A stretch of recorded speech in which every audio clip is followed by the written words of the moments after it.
Bismillahirrahmanirrahim. Sahih Bukhari Hadith number 484. These ahadith numbers 484, 485, 486, 487, 484, 489, 490, 492 narrated Abdullah bin Umar Raziyallahu ta'ala anhuma is about the various places on the way from Al-Madinah to Makkah where the Prophet offered salah, prayers and their location. It is not possible to translate. صحیح بخاری حدیث number 484 484 حضرت عبداللہ بن عمر رضی اللہ تعالیٰ عنہ سے روایت ہے رسول اللہ صلی اللہ علیہ وسلم جب عمرے کے لیے جاتے اسی طرح حجۃ الوداع میں جب حج کے لیے تشریف لے گئے تو ذوالحلیفہ میں اس کیکر کے نیچے پڑاؤ کرتے جہاں اب مسجد ذوالحلیفہ ہے۔ جب آپ جہاد حج یا عمرے سے مدینے واپس آتے اس راستے سے گزرتے تو وادی عقیق کے نشیب میں اترتے۔ جب وہاں سے اوپر چڑھتے تو اپنی اونٹنی کو بطحا میں بٹھاتے جو وادی مشرقی کنارے پر ہے اور آخر شب میں وہیں آرام فرماتے یہاں تک کہ صبح ہو جاتی۔ یہ مقام اس مسجد کے پاس نہیں جو پتھروں سے بنی ہوئی ہے، نہ اس ٹیلے پر ہے جس پر مسجد ہے، بلکہ اس جگہ ایک گہرا نالا تھا۔ عبداللہ بن عمر رضی اللہ تعالی عنہما اس کے پاس نماز پڑھا کرتے تھے۔ اس کے اندر کچھ ریت کے ٹیلے تھے، رسول اللہ صلی اللہ علیہ وسلم وہی نماز پڑھتے تھے۔ راوی کہتا ہے لیکن اب نالے کی روح پانی کے بہاؤ نے وہاں کنکریاں بچھا دی ہیں اور اس مقام کو چھپا دیا ہے جہاں عبداللہ بن عمر نماز پڑھتے تھے۔ 485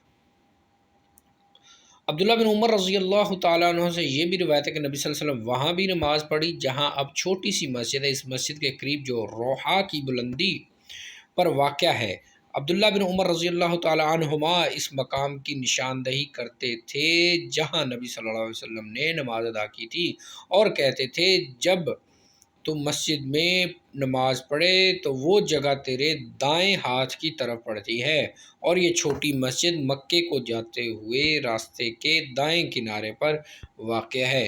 اس کے اور بڑی مسجد کے درمیان کم و بیش پتھر پھینکنے کی مسافت ہے۔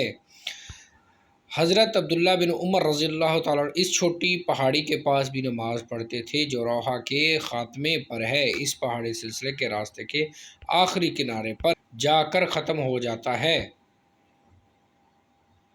مکے کو جاتے ہوئے اس مسجد کے قریب جو اس پہاڑی کے اور روحا کے آخری حصے کے درمیان ہے، وہاں ایک اور مسجد بن گئی ہے۔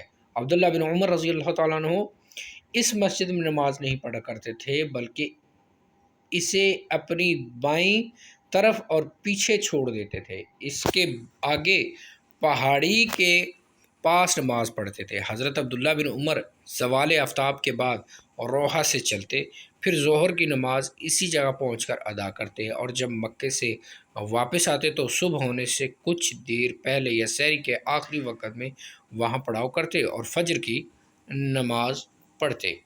487 حضرت عبداللہ بن عمر رضی اللہ تعالی عنہما سے یہ بھی روایت ہے کہ نبی صلی اللہ علیہ وسلم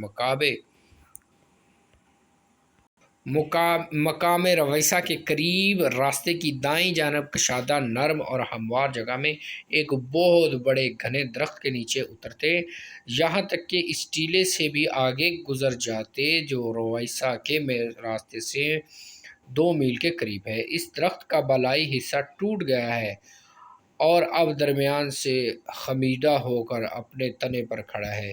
اس کی جڑ میں بہت سے ریت کے ٹیلے ہیں۔ 488 حضرت عبداللہ بن عمر رضی اللہ تعالیٰ عنہما سے یہ بھی بیان کیا ہے کہ نبی صلی اللہ علیہ وسلم اس ٹیلے کے کنارے پر بھی نماز پڑھی تھی جہاں سے پانی اترتا ہے۔ یہ مقام حدبہ کو جاتے ہوئے اور ارج کے پیچھے واقع ہے۔ اس مسجد کے پاس 2 یا 3 قبریں ہیں، ان پر اوپر تلے پتھر رکھے ہوئے ہیں۔ یہ راستے سے دائیں جانب ہیں، ان بڑے پتھروں کے پاس جو راستے پر واقع ہیں۔ حضرت عبداللہ بن عمر دوپہر کو زوال کے بعد عرج سے ان بڑے پتھروں کے درمیان چلتے، پھر ظہر کی نماز اس مسجد میں ادا کرتے۔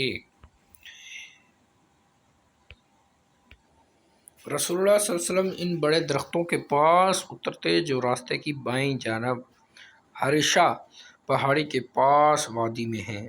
یہ وادی حریشہ کے کنارے سے مل گئی ہے۔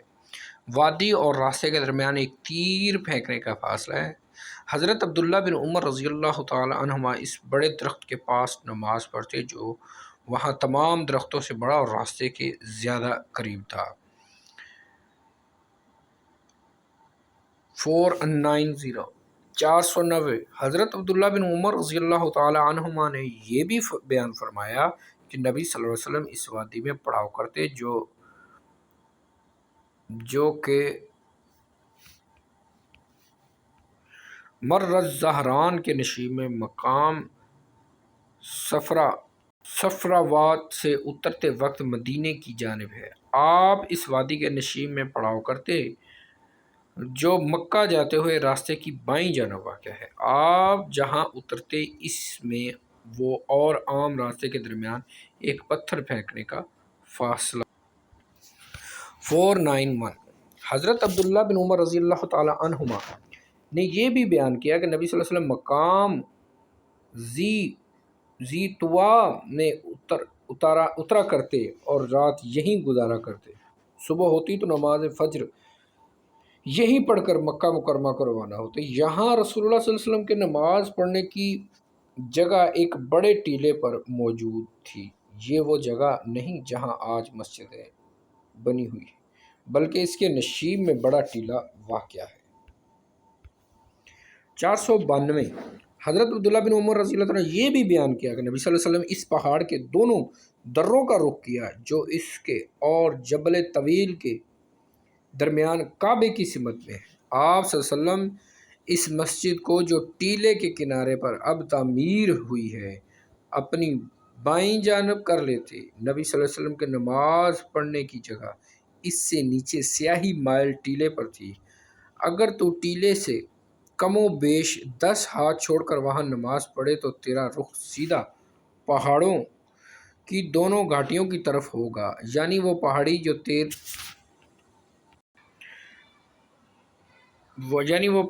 تیرے اور بیت اللہ کے درمیان واقع ہے۔